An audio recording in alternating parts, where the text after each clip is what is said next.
आज इस सत्र का आखिरी दिन है और हम लोग यहाँ से उठ के जाएंगे, फिर होली के उल्लास में सम्मिलित होंगे। संसदीय कार्य मंत्री जी को मैंने सुना, आज मेरे विस्तार से उन्होंने अपना उपदेश दिया और सबको जागरूक करने का भी काम किया।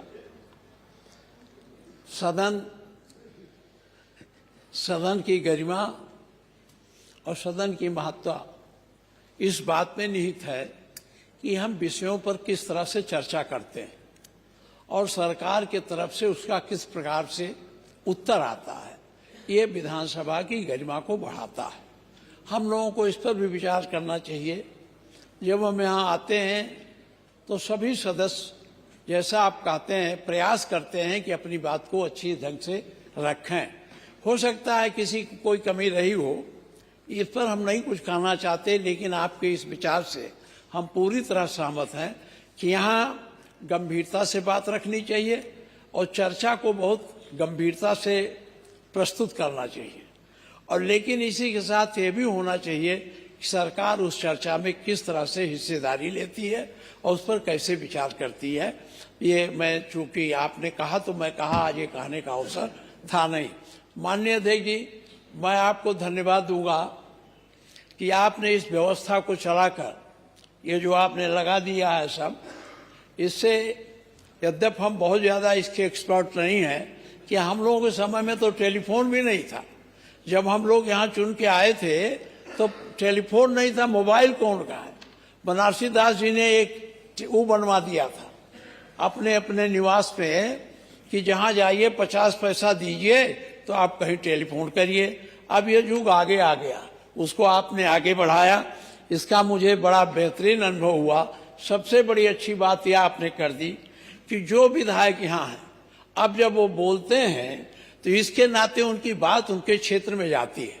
अभी तक वो जो कुछ यहाँ बोलते थे, अखबारों के माध्यम से, पहले अखबारों के माध्यम से, रेडियो के माध्यम से जनता सुनती थी। अब हर विधायक की बात वहाँ का मतदाता गंभीरता से सुनता है और जानता है। इसलिए विधायकों को भी ये अवसर मिला कि वो यहाँ भी जानबूझकर अच्छी बातों को रखें, क्योंकि ऐसी बातें नहीं आएंगी जिससे वहाँ नाराजगी पैदा हो। मैं एक अपना अनुभव बताता हूँ। मैं एक दिन यहाँ से जा रहा था, लौट के रात हो गई, एक दुकान पर बैठ गया, लोग काफी आ गए। एक शराब पिया हुआ आदमी आया, कुछ कपड़ा उपड़ा ठीक से नहीं पहना था। वो मोबाइल खोलकर मेरा भाषण सुनाने लगा। मैंने कहा ये क्या है? कहा जब आप बोल रहे थे तो मैं बंबई में इसको नोट कर रहा था मोबाइल से, और हमारा पूरा भाषण उसने हमको उसमें सुना दिया। तो मैं बहुत आश्चर्य में हुआ कि आपने इस व्यवस्था को चलाकर हमारे लोगों की निकटता मतदाताओं से बढ़ाई है और लोगों के बीच में हमारी उपस्थिति यहाँ रहते हुए भी वहाँ बनी रहती है। इसके लिए मैं आपको बड़े बड़े धन्यवाद देता हूं। एक बात होता था, संसदीय कार्य मंत्री जी, बहुत पहले से होता चला आया, जो हम यहाँ चर्चा करते हैं वो यहाँ नोट होता है, और नोट होने के बाद जब विधानसभा उठ जाती थी तो उसको पढ़ा जाता था, और पढ़ करके किन किन बातों पर किस विधायक ने क्या बात कही है उस पर विचार करके आने वाले दिनों में उस पर नीति बनाई जाती थी और उसी हिसाब से बजट पर भी व्यवस्था की जाती थी। हम नहीं जानते हो आज चल रहा है कि नहीं चल रहा है, लेकिन हमको चाहिए, मैं आपके माध्यम से कहने का अवसर तो नहीं है, मैं संसदीय मंत्री जी से कहूंगा उस व्यवस्था को चलावें, क्योंकि हम जो यहाँ बोले हमारा क्षेत्र वाला सुन लिया, आपने नोट कर लिया विधानसभा, लेकिन उस पर क्या कार्रवाई हो इस पर विचार नहीं हो पाता है। इसलिए इस पर विचार होना चाहिए। जो नोट है पहले भी होता था, लोग बैठते थे, आपके अधिकारी कर्मचारी बैठते थे, अधिकारी बैठते थे, उसको गंभीरता से पढ़ते थे, उसी के अनुसार आगे आने वाले समय में नीति बनती थी और विकास के कार्यों को उससे जोड़ा जाता था। ये व्यवस्था थी। ये व्यवस्था फिर चले। मैं ज्यादा भाषण नहीं दूंगा। मैं आप सभी अध्यक्ष जी, मैं तो आपको धन्यवाद दिया ही। मैं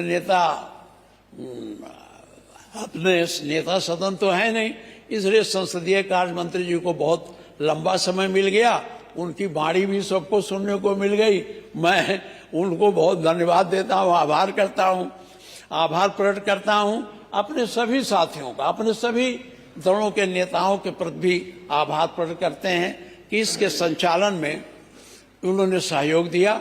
विधानसभा अच्छी चली, एक दो दिन छोड़ करके, लेकिन मैं समझता हूं जो आपका ये विषय जो आपने लगा रखा मशीनरी, इसके नाते अब कोई ज्यादा व्यवधान नहीं होगा, क्योंकि वहां बैठे लोग देख रहे हैं आप बोल रहे हैं कि नहीं बोल रहे हैं। उस दिन जब मैंने आपसे कहा कि आप इसको नोट करा दीजिए, जैसे पहले होता था नहीं बोल पाते थे तो अपना लिख के दे देते, प्रोसीडिंग में हो जाता था।